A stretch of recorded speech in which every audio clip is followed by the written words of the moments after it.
Before we dive into this story, I need you to understand something. What I'm about to tell you is real. Every single word of it. And after you hear this, you might never look at camping the same way again. My name is Jake. I'm 28 years old, and 3 weeks ago, I spent a night alone in the woods that changed my life forever. Let me start at the beginning. I've always been an outdoorsman. Hiking, camping, survival skills. It's been my thing since I was a kid. Growing up in Colorado, I had the Rocky Mountains as my backyard. The wilderness called to me in a way that nothing else ever has. My dad used to take me into the wilderness every summer. We'd spend weeks out there, just the two of us, no cell phones, no internet, no connection to the modern world. Just us, the mountains, and nature. He taught me everything I know. How to build a fire without matches. How to find water in the driest conditions. How to read the forest to understand its rhythms and patterns. How to identify edible plants. How to track animals. How to survive. But more than that, he taught me to respect the wilderness. To understand that we're visitors in nature's domain. That the forest has its own rules, its own logic, and that sometimes those rules don't make sense to us. He used to tell me stories. Tales passed down from his grandfather. Stories about the deep woods. About places where the normal rules don't apply. Where time moves differently. Where things exist that shouldn't exist. I always thought they were just stories. Campfire tales meant to spook me. To teach me caution. To make sure I respected the wilderness. I never thought they might be true. When he passed away 2 years ago from a sudden heart attack, I was devastated. We hadn't just been father and son. We'd been best friends. Adventure partners. The person who understood me better than anyone else in the world was just gone. I kept going into the wilderness after he died. It was my way of staying connected to him. My way of keeping his memory alive. My way of processing the grief that threatened to swallow me whole. Some people go to graveyards to feel close to their lost loved ones. I go to the forest. I go to the places we used to camp together. I sit by fires and remember our conversations. I hike the trails we used to hike and remember his laugh echoing through the trees. 3 weeks ago, I decided to challenge myself. A solo overnight trip to Devil's Creek Wilderness Area. It's a remote section of forest about 4 hours from where I live in Denver. Very few people go there. The trails aren't well marked. Cell service is non-existent. The terrain is rough. It has a reputation. Local hikers avoid it. There are stories, disappearances, strange occurrences, people who went in and came out changed, or people who never came out at all. But I wasn't concerned. I'd been camping in remote areas my whole life. I knew how to take care of myself. I knew the risks. And honestly, part of me was drawn to the challenge. To prove that I could handle it alone. It's exactly the kind of place my dad would have loved. Remote, challenging, untouched, beautiful. I spent a week preparing. I checked and rechecked my gear. A good tent, 4, season rated. A sleeping bag rated for temperatures down to -20 degrees. Water purification tablets and a portable filter. Dehydrated meals for 3 days, even though I was only planning to stay 1 night. A hunting knife with a 7-inch blade. A comprehensive first aid kit. A compass and topographic map. A weather radio. A whistle. Flares. Everything I needed and then some. I told my girlfriend Sarah where I was going. Left her a map with my planned route marked. Told her I'd text her when I got back to my car on Saturday afternoon. If she didn't hear from me by Sunday morning, she should call search and rescue. She wasn't happy about it. She never understood my need to go into the wilderness alone. She thought it was dangerous, unnecessary, a way of avoiding dealing with my grief. Maybe she was right. But I needed this. I needed to prove to myself that I could still do this. That I hadn't lost the skills my father taught me. That I could still find peace in the wilderness. I left on a Friday afternoon in late October. The drive was beautiful. Clear skies stretched endlessly above me. Fall colors painted the landscape in brilliant reds, oranges, and yellows. The aspens were at peak color, their leaves shimmering gold in the afternoon sun. The kind of day that makes you grateful to be alive. The kind of day that reminds you why you love the mountains. The road to the trailhead got progressively worse as I drove. Paved highway turned to gravel road, turned to dirt track full of potholes. My Subaru handled it fine. But I understood why so few people came out here. This wasn't a place for casual day hikers. I arrived at the trailhead around 5 p.m. The sun was already starting to sink toward the horizon. I had maybe 2.5 hours of good daylight left. Plenty of time to hike to my planned campsite and set up before dark. There were no other cars in the small dirt parking area. That was fine with me. I prefer the solitude. The whole point of this trip was to be alone, to test myself, to find some kind of peace. I shouldered my 40-pound pack and started hiking. The trail was overgrown but manageable. Clearly, not many people used it. Branches crossed the path. Fallen logs blocked the way in places. But it was still visible enough to follow. The forest was dense. Tall pines reached toward the sky. Thick undergrowth of ferns and bushes crowded the spaces between trees. The air smelled like earth and decay and pine needles. In a good way. In that way that reminds you that nature is alive. That life and death are part of the same cycle. I hiked for about 2 hours at a steady pace. The trail wound upward, gaining elevation gradually. My breathing quickened but stayed controlled. My legs burned pleasantly. This was what I came for. The physical challenge. The simplicity of putting one foot in front of the other. The sun was setting as I hiked. Golden light filtered through the trees, creating long shadows. Dust motes danced in the beams of light. Birds called to each other, settling in for the night. It was perfect. Peaceful. Exactly what I needed. I found my planned campsite just as the light was starting to fade. A clearing near a small creek, exactly where my map showed it should be. Good water source. Flat ground. Far enough from the trail that I wouldn't be disturbed, though I doubted anyone else would be out here anyway. This was my spot. This was where I would spend the night. I dropped my pack and took a moment to look around. The clearing was maybe 30 feet across. The creek burbled along one edge, maybe 4 feet wide and a foot deep. Crystal clear water flowing over smooth stones. I could see small fish darting in the current. The trees surrounded the clearing like sentinels. Tall, ancient pines that had probably been here for hundreds of years. The ground was covered in pine needles, soft and dry. Perfect for sleeping. I set up my tent quickly. I've done it 1,000 times. The familiar routine was comforting. Lay out the footprint. Assemble the poles. Thread them through the sleeves. Stake down the corners. Attach the rainfly. 10 minutes, and I had a home for the night. Then I gathered firewood. A good campfire is essential when you're camping alone. Not just for warmth and cooking, but for morale. There's something primal about sitting by a fire in the wilderness. Something that connects you to every human who's ever lived. Fire was our first technology. Our first defense against the darkness. I gathered dead branches and logs from the surrounding forest, made sure everything was dry, built a proper fire pit with rocks from the creek, arranged my wood by size, tinder, kindling, fuel, wood. The basics my dad taught me when I was 6 years old. By 7:30 p.m., I had a fire going. Small at first, then building as I added larger pieces of wood. The flames danced and crackled, smoke rose into the darkening sky, warmth radiated outward. I heated up some dehydrated chili. Just add boiling water and wait. Not gourmet, but surprisingly good when you're tired and hungry.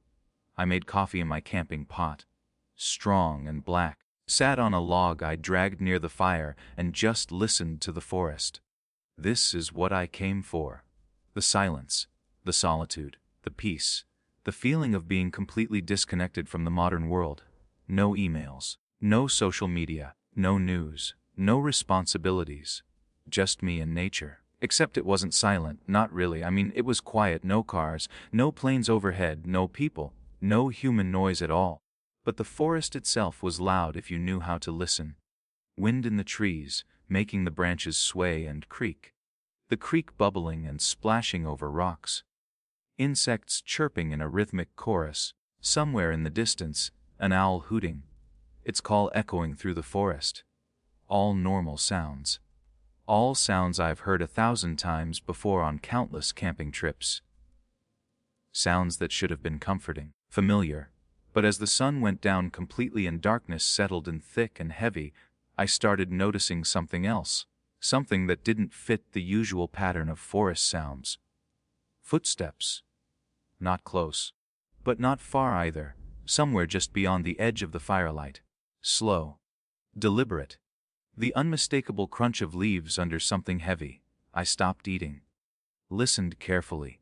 Tried to identify the sound. I told myself it was a deer. Or maybe an elk. Large animals are common in these woods. Nothing to worry about. They're more afraid of us than we are of them. The fire would keep them away. But the footsteps didn't sound quite right. They were too rhythmic, too steady, too measured. Animals don't walk like that. They pause. They stop to graze or sniff the air. They wander in irregular patterns. They're cautious and unpredictable. These footsteps sounded like someone pacing. Back and forth. Back and forth. Just beyond the reach of the firelight. Like someone circling my camp. I stood up slowly and grabbed my flashlight. My heart rate picked up slightly. Probably nothing. But better to check. Better to know what I was dealing with. I shined the flashlight into the darkness beyond the fire. The beam cut through maybe 30 feet before the forest swallowed it completely. Trees and shadows and darkness. I didn't see anything. No eyes reflecting back at me. No movement. No animal. The footsteps stopped the moment I turned on the light. I waited. Listened. Swept the flashlight slowly across the perimeter of my camp. Nothing. Just forest. Just the wind. The creek. The fire crackling and popping. I sat back down. Told myself I was being paranoid. The woods play tricks on you at night, especially when you're alone. Shadows look like figures. Sounds get amplified and distorted. Your imagination fills in the gaps with worst-case scenarios. I've experienced it before. It's normal. It's your brain's survival mechanism kicking in. Better to be paranoid and safe than relaxed and dead. I finished my coffee, ate a protein bar for dessert, started to relax again. The fire was warm and comforting. The night was beautiful. Stars were beginning to appear overhead, more stars than you could ever see in the city. The Milky Way stretched across the sky like a river of light. This was why I came out here. For this. For the connection to something bigger than myself. I put out most of the fire around 9 p.m. Left just enough coals to keep it smoldering overnight. Banked it with ash and dirt. Then I brushed my teeth at the creek, the water so cold it made my teeth ache. I hung my food bag in a tree about 50 yards from camp. Standard procedure to avoid attracting bears or other animals. Used a rope and pulley system my dad taught me. Got the bag about 15 feet off the ground, well out of reach. Everything was secured. Everything was safe. I was ready for the night. I climbed into my tent, zipped it shut carefully, changed out of my hiking clothes into dry thermal underwear. Got into my sleeping bag. The temperature was dropping fast now that the sun was down. I could see my breath inside the tent forming little clouds. I arranged my gear within easy reach. Flashlight. Knife. Phone, even though it had no service. Just having it nearby was comforting. I turned off my flashlight. Lay there in the darkness. Listening to the forest. Letting my eyes adjust to the dark. The forest seemed louder now. Every sound felt amplified. Closer. More immediate. My other senses were compensating for my lack of vision. I heard the footsteps again. Closer this time. Definitely closer. And now there was no mistaking it. Something was circling my camp. Slowly. Methodically. Round and round. I unzipped my tent flap slightly. Just a few inches. Looked out toward the fire. The fire had died down to just embers. Barely any light, but in that faint orange glow, I could see the edge of my clearing, the line where the forest began. And I saw something move. A shadow. Tall, human-shaped, upright, standing perfectly still just beyond the firelight, just at the edge of the clearing. Watching, my heart started pounding, blood rushed in my ears. Every nerve in my body went on high alert. I grabbed my flashlight with shaking hands, pointed it toward the shadow, took a breath to steady myself, turned it on. Nothing, just trees, darkness, shadows cast by the dying embers, no figure, no movement, no person. I scanned the entire clearing slowly, left to right, nothing, nobody there. I was seeing things. I had to be. Shadows and firelight playing tricks on my eyes, my imagination running wild because I was alone in an unfamiliar place. I've heard about this, pareidolia, the tendency for humans to see patterns and faces in random stimuli, especially in low light, especially when we're anxious or afraid. I zipped the tent shut, tried to calm down, tried to slow my breathing, told myself everything was fine. This was normal, I was safe, but then I heard it, and everything changed. A voice, faint, distant, but unmistakable, unmistakably human, someone calling out from the darkness. Help! It was a man's voice, weak, strained, like someone in terrible pain, like someone dying. Help me, please. I froze. Every muscle in my body tensed. Every instinct went into high alert. Someone was out there. Someone needed help. Someone was in trouble. But something felt wrong. Something felt very, very wrong. The voice was coming from the wrong direction. Not from the trail. Not from any direction that made sense. From deeper in the forest. From the direction where no trail exists. Where no one should be. Why would someone be out there? How would they have gotten there? And why would they be calling for help in such a strange, flat way? And that's what bothered me most. The voice sounded flat, emotionless, like it was being played from a speaker rather than coming from an actual person in distress. Like a recording. I grabbed my knife, opened it. The blade gleamed in the faint light. I held it in one hand, flashlight in the other. "Hello," I called out. My voice sounded small and uncertain. "Are you okay? Where are you?" Silence, long, heavy silence, just the wind and the creak in my own heartbeat. Then, after maybe 10 or 15 seconds, "Help me." The exact same words, the exact same tone, the exact same inflection, like someone had pressed play on a recording. Not a variation, not a different emphasis. Exactly the same, like a recording playing on loop. I didn't respond this time. I just listened, waited, tried to make sense of what I was hearing. The voice called out again 30 seconds later. "Help me, please." Same words, same tone, same everything. No variation whatsoever. This wasn't a person. This couldn't be a person. People don't talk like that. People vary their tone, their emphasis, their emotion, especially when they're in distress. Something was very, very wrong. If you're already hooked, hit that like button.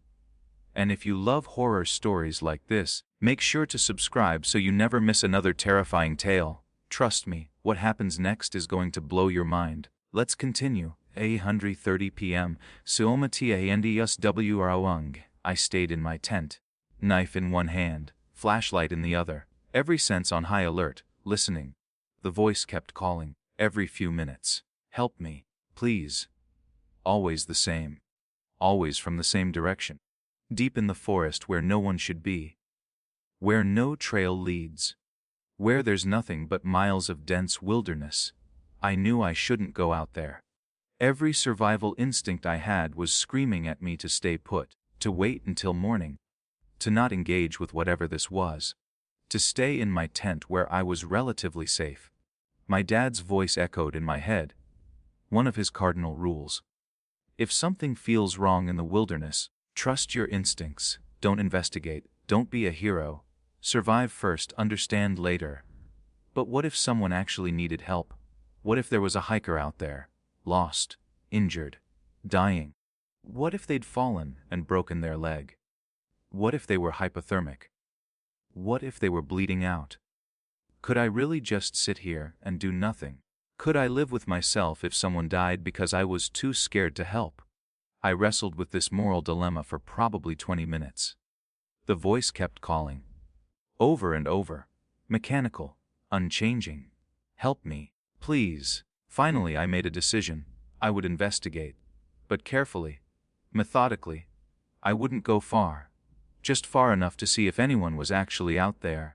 Just far enough to determine if this was real or something else. I would bring my knife. My flashlight. I would mark my trail. I would stay alert. And at the first sign of real danger, I would run back to camp. I unzipped my tent slowly. The sound seemed impossibly loud in the quiet forest. I stepped out into the cold night air. My breath came out in thick clouds. The temperature had dropped significantly, probably in the low 30s. I was wearing thermal underwear and a fleece jacket. Not enough if I was going to be out here long. But hopefully this would be quick. I shined my flashlight toward where the voice was coming from. The beam cut through the darkness, illuminating trees, undergrowth, shadows. Nothing else. No person. No movement. Just forest. "Hello," I shouted. My voice echoed slightly. "Where are you? I'm coming to help. Keep calling so I can find you." The voice responded immediately. "Help me." But here's what made my blood run cold. What made every hair on my body stand up. What made me realize this was not what it seemed. The voice came from a different direction. It had moved. Impossibly fast. From my left to directly in front of me. Maybe 50 yards away. Maybe less. No one can move that fast through dense forest. Not in complete darkness. Not without making any noise. Not without a light. The undergrowth is too thick. The terrain is too rough. You'd be tripping over roots and crashing through bushes. But I hadn't heard anything. No footsteps. No branches breaking. No leaves crunching. Just silence. And then the voice from a completely different location. I backed toward my tent slowly. Never taking my eyes off the forest. Never lowering the flashlight. My heart was hammering. My hands were shaking. "Who's out there?" I called. My voice cracked. "This isn't funny! If this is a joke, it's not amusing!" "Help me, please." Now it came from my right, even farther away than before, maybe 100 yards. Deep in the forest, impossibly fast again. That's when I realized with absolute certainty. This wasn't a person. This couldn't be a person. No human could do this. This was something else. Something wrong. Something that didn't follow the normal rules. I ran back to my tent. Didn't look back. Didn't hesitate. Just ran, dove inside, zipped it shut with fumbling, shaking hands. My breath was coming in gasps. My heart felt like it was going to explode out of my chest. I sat there in the darkness. Knife gripped so tightly my knuckles were white. Flashlight pointed at the tent entrance. Ready for whatever might come. Heart pounding. Mind racing. Trying to process what was happening. Trying to make sense of something that made no sense. What the hell was out there? What was calling to me? What did it want? The voice called out again. "Help me." But this time, it was right outside my tent. Maybe 10 feet away, maybe less. So close I could have reached out and touched it if not for the thin nylon barrier between us. I could hear breathing, heavy, ragged, wet. Like someone who had been running hard. Like someone with fluid in their lungs. Like someone drowning on dry land. But I hadn't heard anyone approach. No footsteps. No movement through the undergrowth.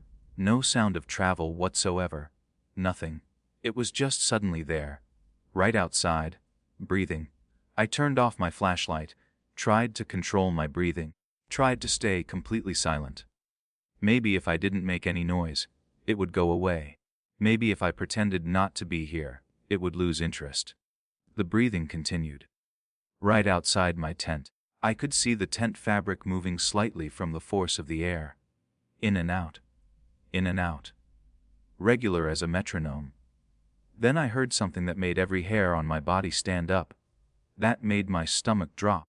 That made me understand I was in real danger. Sniffing. Whatever was out there was sniffing. Long, deep inhalations. like it was trying to smell me, trying to figure out exactly where I was inside the tent, trying to pinpoint my location. Like a predator tracking prey, I gripped my knife so hard my hand cramped. I was terrified, more terrified than I've ever been in my life, more terrified than when I'd encountered a mountain lion on a trail, more terrified than when I'd gotten lost in a snowstorm. This was different.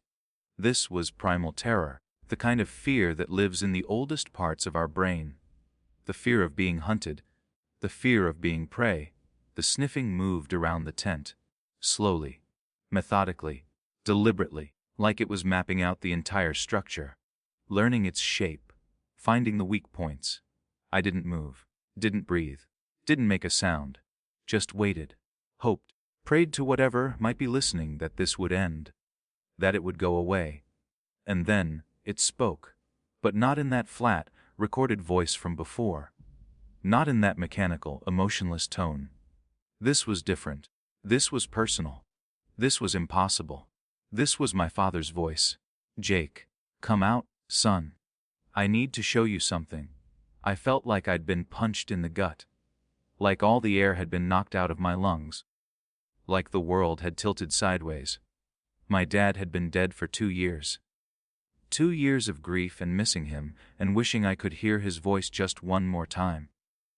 2 years of recorded voicemails I couldn't delete. 2 years of dreams where he was still alive. There was no way I was hearing his voice. Not really. Not here. Not now. But it sounded exactly like him. The tone, the cadence, the slight rasp from years of smoking before he quit. Even the way he used to call me, son, with that particular inflection. Everything was perfect. Jake. It's okay. I'm here. Come outside. I've been waiting for you. Tears started rolling down my face. I couldn't help it. Part of me wanted so badly for it to be real. For my dad to actually be there. For this all to be some kind of miracle. Some kind of second chance. For death to not be final. For loss to not be permanent. For the universe to give me back what had been taken. But I knew better. I knew this was wrong. I knew my father was dead. I'd watched them lower his coffin into the ground. I'd thrown dirt on it. I'd mourned him for 2 years. I knew whatever was outside my tent was not him, could not be him, was using his voice, using my grief, using my weakness against me. You're not my father, I said quietly. My voice was shaking. Tears were streaming down my face. You're not him. Leave me alone. Silence. Long, heavy silence. The breathing stopped. The sniffing stopped. Everything went quiet. Then, Jake, please, I need you to come out. I have something important to tell you. About what happened. About why I left. Still in my dad's voice. But now there was something off about it. Something just slightly wrong. Like an actor who's almost perfect but not quite. Like someone doing an impression who's 99% accurate but missing that one critical detail. The inflection was slightly off. The rhythm wasn't quite right. It was like listening to a recording that had been played at the wrong speed. Almost right, but not quite. And that's what confirmed it for me. Whatever this was, it wasn't my father. It was something pretending to be him. Something that had studied his voice but couldn't quite get it perfect. No, I said louder. More firmly. Anger mixing with fear. You're not him. I don't know what you are, but you're not my father. Leave me alone. The breathing stopped completely. The presence outside my tent went absolutely still, like it was considering my words. Deciding what to do next. For maybe 30 seconds, there was nothing, just silence, just me and the darkness in the tent, between me and whatever was out there. Then, I heard footsteps, moving away from my tent, slow, deliberate, heavy, heading back into the forest, not hurried, not scared off, just leaving. Like it had decided to try a different approach, like it had all the time in the world. I waited, listened, tracked the sound as long as I could. The footsteps faded into the distance. Eventually I couldn't hear them anymore. Just the normal sounds of the forest, wind, creek, insects. I sat there in my tent, shaking, crying, trying to process what had just happened. trying to understand what was out here with me. Whatever was out there, it knew my name. It could imitate my father's voice. And it wanted me to come outside. It wanted me to leave the safety of my tent and go into the darkness. And I knew with absolute certainty that if I did, I would never come back. 11:45 p.m. The Loan IGHT. I didn't sleep. I couldn't sleep. How could anyone sleep after that? I just sat in my tent with my knife in one hand and my flashlight in the other. Back against the tent wall. Eyes on the entrance. Waiting for sunrise. Counting the hours until I could see again. Until I could pack up and get the hell out of this place. The forest was quiet now. No more voices. No more footsteps. Just the normal sounds of the wilderness at night. But I knew it was still out there. Watching, waiting, planning its next move. Around midnight, I heard my phone buzz. That surprised me, shocked me actually. I shouldn't have any signal out here. I'd checked when I arrived, 0 bars, no service, no connection to the outside world. I pulled it out of my pack with shaking hands, looked at the screen. I had 1 bar of service, barely anything, just a sliver, but somehow, enough for a text message to come through. It was from an unknown number. Not a number at all, actually. Just blank where the sender should be. The message said, "Come to the fire." I stared at the screen, read it again, tried to make sense of it. I looked at the timestamp. The message was sent at exactly 1:50 a.m., midnight, right on the dot. I deleted it immediately. Didn't respond. Didn't engage. Just deleted it. Then I turned my phone completely off. Held down the power button until the screen went black. Buried it at the bottom of my pack. But 2 minutes later, I heard it buzz again. From inside my pack, muffled but unmistakable. I pulled it out. It was still off. The screen was completely black, no lights, no indicators, but it was buzzing, vibrating in my hand. I held down the power button. The screen came on. The Apple logo appeared. The phone booted up. Another message from the same unknown number. The fire is waiting. We're all waiting. I looked through the tent flap toward where my campfire had been. The coals should have died out by now. It had been hours since I banked it. Hours since I'd added any wood. But there was light out there. Orange, flickering, dancing. Like the fire was burning again. Like someone had rebuilt it. Like it was waiting for me. I hadn't touched it. I hadn't added any wood. I'd been in my tent this whole time. There's no way it should still be going. No way it should have come back to life. Another message came through. Then another. Then another. My phone buzzed continuously. Message after message from that unknown number. Come to the fire, Jake. We're all waiting for you. Don't you want to see him again? He's here. By the fire. Waiting. Come out. Come home. I threw my phone across the tent. Didn't want to look at it anymore. Didn't want to know what else it might say. Didn't want to be connected to whatever was sending these messages. The fire kept burning outside, all night long. I could see the glow through the tent fabric. Flickering. Dancing. Casting shadows. Never dying down. Never needing more fuel. And sometimes when the wind shifted just right, I could hear voices. Multiple voices. All talking at once. Some whispering. Some laughing. Some crying. Some singing. But I couldn't make out any words. Just the sound of people gathered around a fire. Having conversations, telling stories, sharing a meal, normal campfire sounds. Except there shouldn't be anyone else out here. I was alone. I'd seen no other cars at the trailhead. I'd heard no other hikers on the trail. So who was sitting around my fire? And what did they want? I stayed in that tent until the sun came up. It was the longest night of my life. Every minute felt like an hour. Every hour felt like a day. I kept checking my watch. Time seemed to move wrong. Sometimes it would jump forward. Sometimes it would barely move at all. At one point, I could have sworn an hour passed, but when I checked my watch, only 10 minutes had gone by. I thought about Sarah. About how I'd promised to text her when I got back to my car. About how she'd be worried if I didn't. About how search and rescue wouldn't even start looking until Sunday morning if I didn't show up.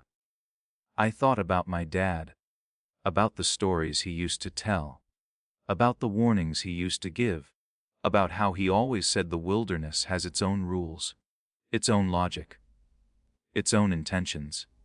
I thought about all the missing person cases from this area, all the hikers who never came back, all the reports of strange occurrences, all the warnings I'd ignored because I thought I was too experienced to fall victim to whatever had happened to them. Pride. That's what this was. I'd been too proud, too confident, too certain of my abilities, and now I was trapped, in a tent, in the darkness, with something outside that wanted me, something that knew my name and my weaknesses and exactly how to manipulate me. If you're still with me, drop a comment. Right. I'm hooked. So I know you're watching. And if you haven't already, subscribe and turn on notifications. We post stories like this regularly. The next part is even more terrifying. Let's continue. The sun finally came up. Slowly, gradually, gray light filtered through the tent fabric. I'd never been so happy to see morning in my life. I could hear birds chirping, normal forest sounds, chipmunks chattering, a squirrel scolding something from a nearby tree, the creek bubbling, wind in the trees. Everything sounded normal, like the night had never happened, like I'd imagined it all. I unzipped my tent slowly, cautiously, looked outside. Everything looked normal in the daylight. My clearing, the creek, the trees, just forest, just beauty. The fire was out, just cold ashes where it should be, gray and dead, like it had been extinguished hours ago, like it had never burned through the night. But I knew what I had seen. That fire had been burning, bright and hot and alive. I hadn't imagined it. I couldn't have imagined it. I stepped out of the tent, looked around carefully. No footprints except my own from last night. No disturbance in the pine needles. No sign that anyone or anything had been here. My food bag was still hanging in the tree untouched. My gear was all where I'd left it. Nothing was disturbed. Nothing was moved.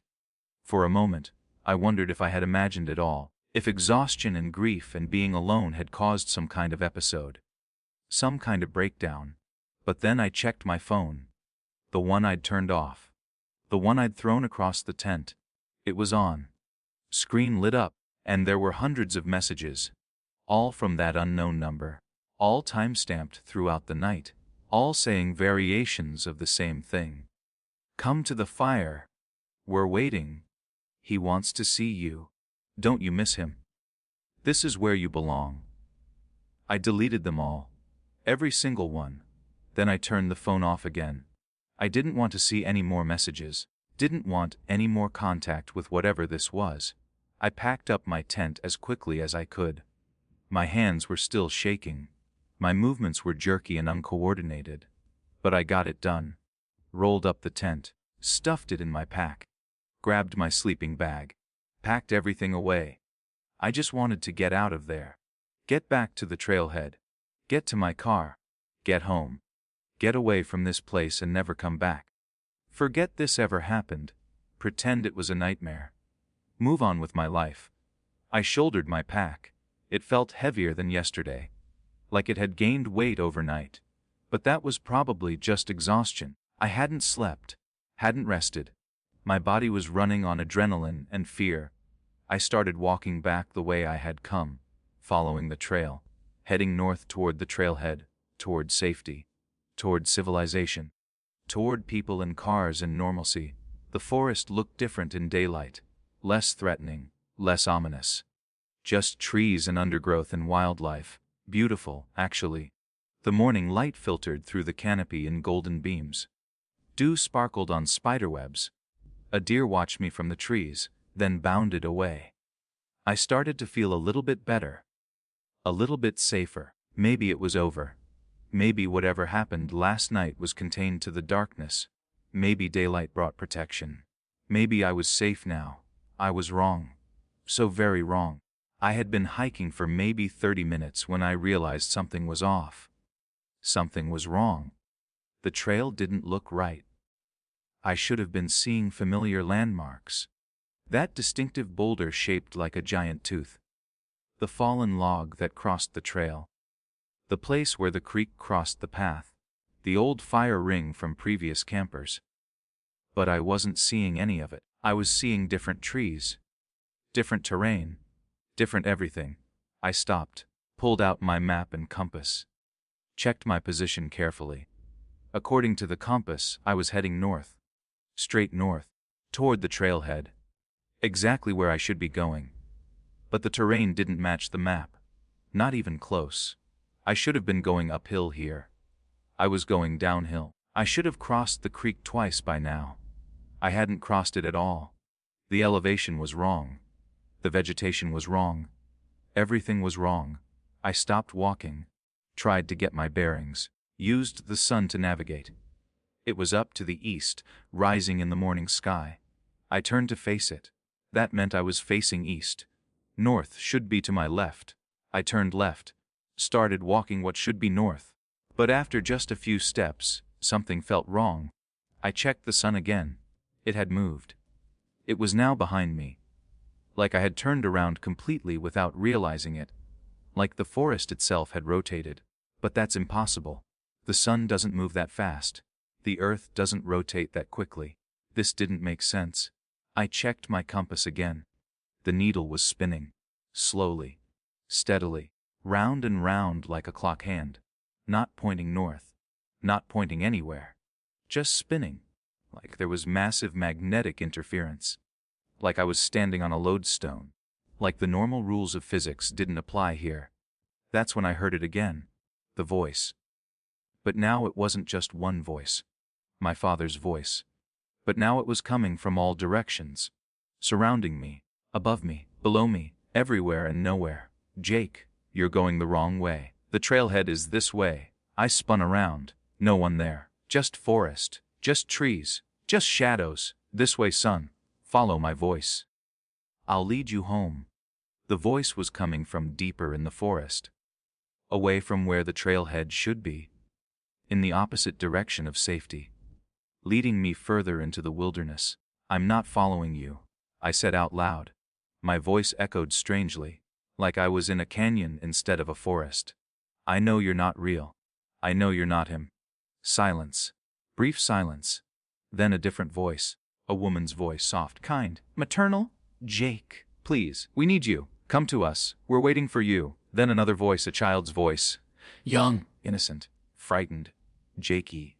We're lost. Help us find our way. Please help us. Then dozens of voices, all talking at once, all calling my name, all asking me to come to them, all begging for help, all promising safety, all lying, men, women, children, old, young, everything in between, all different, all unique, but all with that same slight wrongness, that same off quality.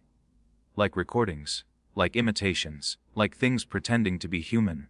I covered my ears and ran. I didn't care about the trail anymore.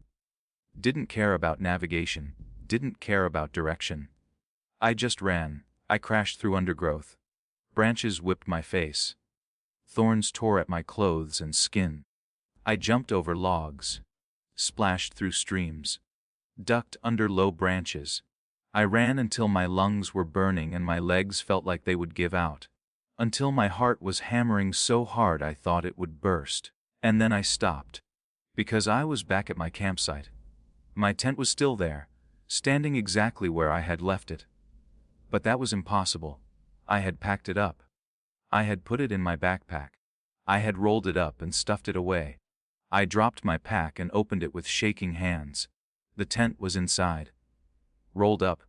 Exactly as I had packed it. Still wet from the morning dew. But it was also right there in front of me. Set up. Staked down. Perfect, like I had never taken it down. Like the last hour had never happened. I approached the tent slowly. My whole body was shaking. This wasn't possible. This wasn't real. This couldn't be happening. I unzipped it. Looked inside. My sleeping bag was there. My clothes. My gear. Everything exactly as I had left it last night. Before I packed it all up this morning. But all of that stuff was also in my backpack. I had packed it all. I knew I had. I remembered doing it. I remembered every detail. I backed away from the tent. This wasn't possible. This wasn't real. This was some kind of nightmare. Some kind of hallucination. I looked at the fire pit.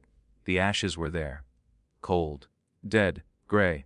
But as I watched, they started to glow. Faint orange light, like embers coming back to life. Growing brighter. Growing hotter. The fire was coming back to life. Right before my eyes. No wood. No kindling, no fuel. Just ashes spontaneously combusting. Just flames appearing from nothing. Flames that shouldn't exist. Flames that defied the laws of physics. Flames that proved this place was wrong. I heard footsteps behind me. Slow. Heavy. Multiple sets. I turned around. There were people standing at the edge of my clearing. Maybe a dozen of them. Maybe more. It was hard to count because they were so still, so quiet, so wrong. All ages. Men. Women. Children. All dressed in hiking gear. All looking like normal campers. Like normal people out enjoying the wilderness. But something was wrong with their eyes. They were too dark. Too empty. Too deep. Like looking into wells. Like looking into the void. Like looking into nothing. One of them stepped forward. An older man with a gray beard and weathered skin. He looked like an experienced hiker. Someone who had spent decades in the wilderness. Someone who knew what they were doing. He smiled at me. It was the most terrifying smile I've ever seen. Too wide. Too perfect. Too many teeth. Hello, Jake. We've been waiting for you. We're so glad you finally came. His mouth moved when he spoke. But the voice didn't come from him. It came from everywhere. From the forest itself. From the trees in the ground and the air. Who are you? I asked. My voice was barely a whisper. What do you want? What is this place? The man's smile widened even more. Impossibly wide. We're your family now. This is your home. The fire never goes out. We never leave. And neither will you. I'm leaving, I said. I tried to sound confident. I tried to sound strong. But my voice was shaking. I'm going home. Back to the real world. Back to my life. The man shook his head slowly. You are home. This is real. This is where you belong. Look around. Everything you need is here. I looked at the other figures. They were all smiling now. All watching me with those empty eyes. All perfectly still. All waiting.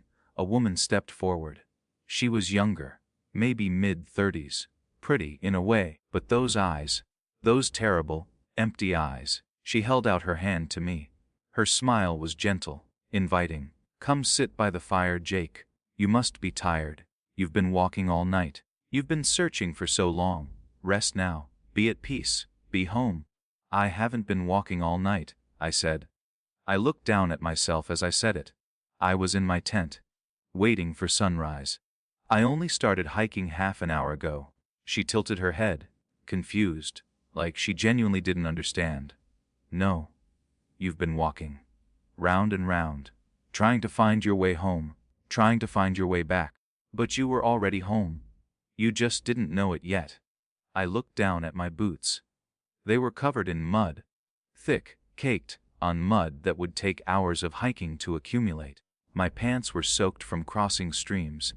I had thorns and burrs stuck all over my jacket. Scratches on my hands and face from pushing through undergrowth. I had been walking. Hours and hours of walking. Through terrain I didn't remember. Across water I didn't recall. I just didn't remember any of it. Time was wrong here. Memory was wrong here. Everything was wrong here. The woman reached for my hand again. Her smile never wavered. Her eyes never blinked. Come, sit, rest. You're one of us now. You're home. Your family. No, I said. I backed away. I'm not staying. I'm leaving. I'm getting out of here. I don't care if I have to walk for days. I don't care if I have to climb every mountain. I'm getting out of this place. The figures didn't move. They just watched me. Still smiling. Still waiting. Still so very, very wrong. I turned and ran. Again. I picked a direction and ran as hard as I could. Didn't look back. Didn't slow down. Just ran. The voices followed me. All of them talking at once. Calling my name. Asking me to come back. Telling me I belonged with them. promising me peace and rest and home. I ran until I couldn't run anymore. Until my legs gave out. Until I collapsed against a tree, gasping for air. My heart felt like it was going to explode. My vision was blurry. My hands were shaking. I looked up. I was back at my campsite. Again, the tent, the fire, the figures. All waiting. All exactly the same. I tried 3 more times. Each time I ran in a different direction. Each time I used different landmarks. Each time I ended up back at the same place. The tent. The fire. The figures with their empty eyes and wrong smiles. I was trapped. The forest wouldn't let me leave. This place had me, and it wasn't going to let go. I sat down on a log, put my head in my hands, tried to think, tried to process, tried to find a way out of this nightmare. My phone was in my pack, still turned off. I pulled it out with shaking hands, turned it on. Maybe I could call for help, maybe search and rescue, maybe anyone. It immediately started buzzing, hundreds of messages, all from unknown numbers, all saying the same thing in different ways. Stay with us. This is home. You belong here. You always have. The fire is eternal. We are eternal. You are eternal. Stop fighting. Accept. Rest. Be at peace. I tried to call 911. No service. The call wouldn't connect. I tried to text Sarah. Messages wouldn't send. They just sat there, unsent, mocking me. But incoming messages kept coming through. Hundreds of them now. Thousands. The phone was buzzing continuously. The screen was filling with notifications. All the same message, over and over. I threw the phone into the fire, watched it land in the flames, watched the screen crack from the heat, watched the plastic bubble and melt, watched it be consumed. But I could still hear it buzzing, even as it melted, even as it was destroyed, even as it became nothing but slag and circuits. The buzzing continued. Impossible. Unending. If you're loving this story, hit that like button. We're almost at the end, but trust me, the conclusion is mind-blowing. Drop a comment if you think Jake will escape. I want to know what you think happens next. And make sure to share this with anyone who loves horror stories. I don't know how long I sat there, hours. Maybe days. Maybe weeks. Time didn't work right anymore. Didn't follow any rules I understood. The sun never seemed to move. It was always afternoon. Always that same gray light filtering through the trees. Always that same angle. Always the same. The figures stayed at the edge of the clearing, watching, waiting, never coming closer, never leaving, never blinking, never moving unless I looked away. Then they'd be in slightly different positions, slightly different arrangements, but always watching. The fire kept burning, always the same size, never needing more wood, never dying down, never growing, just burning, eternal, impossible, wrong. I started to understand. This wasn't a normal place. This wasn't bound by normal rules. This was something else. Something wrong. Something broken. A pocket of reality that didn't follow the laws of physics. That didn't care about cause and effect. That existed outside of time and space. And I was stuck in it. Trapped. Unable to leave. Unable to escape. Unable to do anything but sit and wait and hope. But then I remembered something. Something my father used to tell me. One of his most important lessons about wilderness survival. When you're lost in the woods, don't panic. Don't keep moving blindly. That's how people die. Stop. Observe. Think. Understand the situation before you act. Let your mind work instead of your fear. So I stopped trying to run. I stopped trying to escape. I just observed. I watched. I studied the patterns. I looked for the rules. Because everything has rules, even things that seem random. Even chaos has underlying order. You just have to be patient enough to see it. I noticed things. Small things. Details I'd missed in my panic. The figures never stepped into the clearing. They stayed at the edge. Always. Like there was an invisible boundary they couldn't cross. An invisible line drawn in the dirt. The fire burned in the center of the clearing. Always in the exact same spot. Like it was anchored there. Like that was the only place it could exist. My tent was always set up in the same position, always the same orientation. Even though I'd packed it multiple times, even though I'd run away multiple times, it was always in the same place. There were rules here. Patterns. Logic. I just needed to figure out what they were. I just needed to understand the game. I stood up slowly. Walked to the edge of the clearing. Right up to where the figures were standing. So close I could have reached out and touched them. They smiled at me, those terrible smiles. Those empty eyes. They reached out their hands, beckoning. Inviting.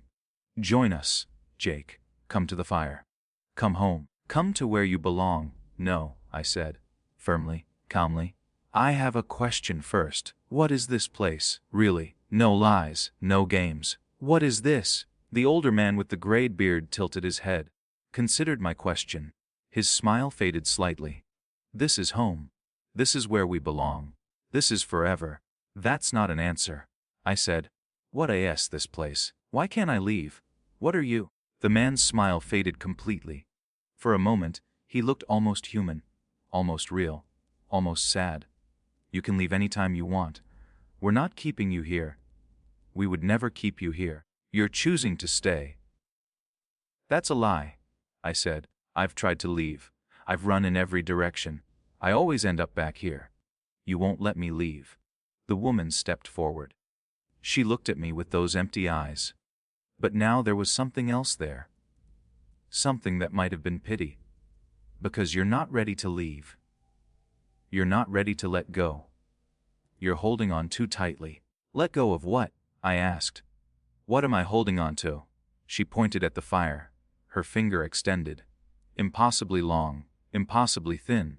Him.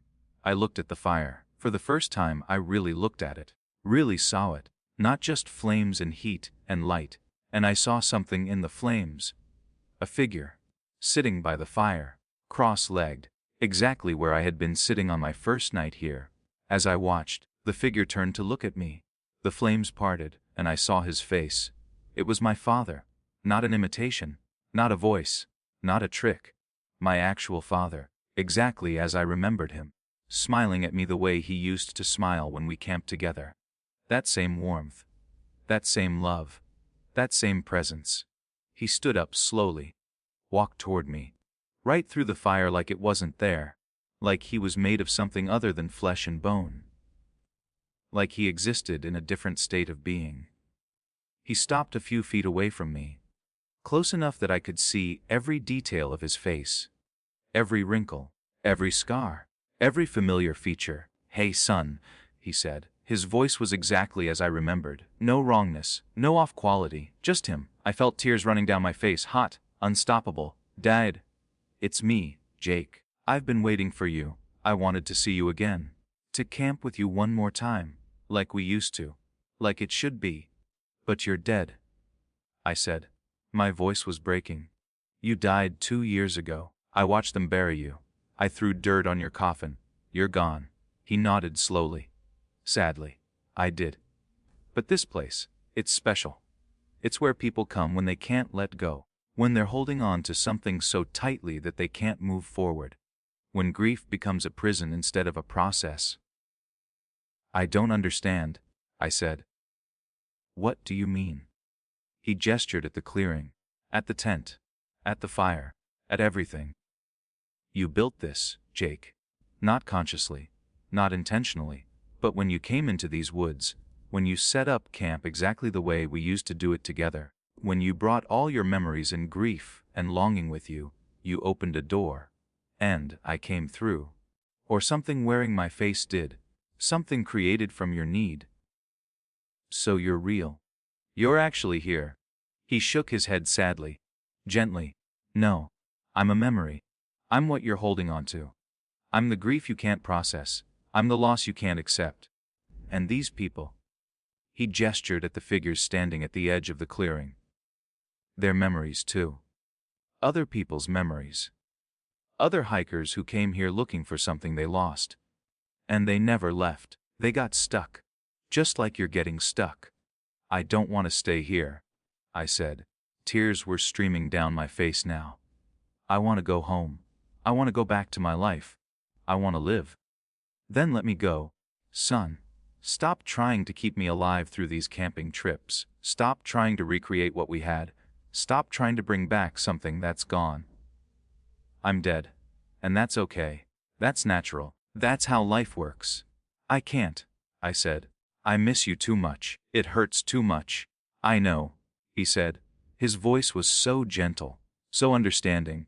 But missing me is different from holding on to me. Missing me means I was important. Means I mattered. Means our time together was valuable. Holding on to me means you're stuck. Means you can't move forward. Means you're trapped in the past instead of living in the present. He reached out and put his hand on my shoulder. It felt real, warm, solid. Just like I remembered. I love you, Jake. I always will. Nothing can change that, not even death. But you need to let me rest, and you need to live. Really live. Not just exist, not just survive, but truly live. I closed my eyes, tears streaming down my face, grief and loss and love all mixing together. I love you too, Dad. I'll always love you. I know, he said. His voice was fading, getting quieter, like he was moving away. No, go. Don't come back to places like this. Don't go looking for me in the wilderness. I'm not there. I'm not anywhere you can reach. I'm in your heart, in your memories. That's where I'll always be. That's where I'll always live. When I opened my eyes, he was gone, faded away like smoke, like he'd never been there. The fire was gone, just cold ashes again, just normal burned wood and dirt. The tent was gone, just pine needles and forest floor. The figures were gone, just trees and shadows and normal forest. I was standing in a clearing. Normal forest, normal daylight, no magic, no supernatural presence, no impossible things, just me, alone, but not trapped, not stuck, free. I found the trail easily. It was right there, 20 feet away, clearly marked with a small cairn of stones. I had just been unable to see it before, unable to find it because I wasn't ready to leave. I hiked out. It took less than 2 hours. The trail was clear. The landmarks were obvious. The way was simple. When I reached the trailhead, my car was exactly where I had left it. The sun was setting. Normal evening. Normal sky. Normal world. Everything was normal. Like the last day and night had never happened. Like it had all been a dream. I drove home. 4 hours of highway and mountain roads and finally city streets. I made it back to my apartment just after 9 p.m. I slept for 12 hours straight. Deep, dreamless sleep, the kind of sleep that heals, that restores. And when I woke up, I felt different, lighter, like something heavy had been lifted off me, like a weight I'd been carrying for 2 years had finally been set down. I thought maybe it was over. Maybe I had learned my lesson. Maybe I could move on with my life. Maybe I could finally process my grief in a healthy way and live again. But then I checked my phone. The one I had thrown into the fire. The one I had watched melt and bubble and be destroyed. It was on my nightstand, fully intact, no damage, no scratches, no burns. Like it had never been destroyed at all. Like it had never been in the fire. There was one new voicemail on it. I listened to it with shaking hands. It was my own voice. But I had never left myself a voicemail. I'd never recorded this message. And in the background, I could hear dozens of other voices. All talking at once, all whispering. All calling out. The same voices from the forest. My voice on the recording said, "We found your phone, Jake. We're keeping it safe for you. We're keeping everything safe for you. Your tent is still here. Your sleeping bag is still here. The fire is still burning. We're waiting for you. Come back, come home. This is where you belong. We're your family now. We never leave. The fire never dies, and neither do we." I deleted the voicemail immediately. My hands were shaking so hard I could barely work the phone. I destroyed the phone, took it outside, smashed it with a hammer until it was in pieces, then smashed those pieces until they were fragments. Then threw those fragments in a dumpster across town. But it doesn't matter. I know they're still waiting. I know that fire is still burning. I know that clearing still exists somewhere. that those figures are still standing at the edge. Still smiling. Still watching. I know that if I ever go back to that forest, if I ever get anywhere near Devil's Creek Wilderness area, if I ever set foot in those woods again, I won't escape a second time. They'll be ready for me. They'll be waiting. And next time, they won't let me leave. Because I almost stayed. I was so close to staying, to sitting by that fire, to joining them, to becoming another figure standing at the edge of the clearing, waiting for the next lost soul to wander in. I came so close to being trapped forever. You made it to the end! Thank you so much for watching this entire story!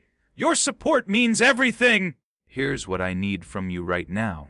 Subscribe if you haven't already! Smash that like button! Turn on notifications! Comment below. Tell me, do you think Jake will go back? Why would you retrieve your gear? Why have you experienced something similar? Share this video. Send it to someone who loves horror. Your support makes stories like this possible. Thank you for being here. I'll see you in the next terrifying story. If you dare come back, I'm telling you this story as a warning. If you ever go camping alone, especially in remote areas with dark histories, please be careful. Not everything in the forest is natural. Not everything that calls for help needs saving. And not every place wants you to leave. Some fires never go out. Some voices never stop calling. And some places never let you go. P.S. If you're reading this and you've experienced something similar in Devil's Creek Wilderness area or any other location, please leave a comment. I need to know I'm not alone. I need to know this has happened to others. And if you know anything about how to break a curse like this, about how to make them stop waiting for me, please tell me, because I'm starting to hear voices in my apartment at night. Footsteps outside my door. And my smoke detector keeps going off, even though there's no smoke. They say they're coming to bring me home.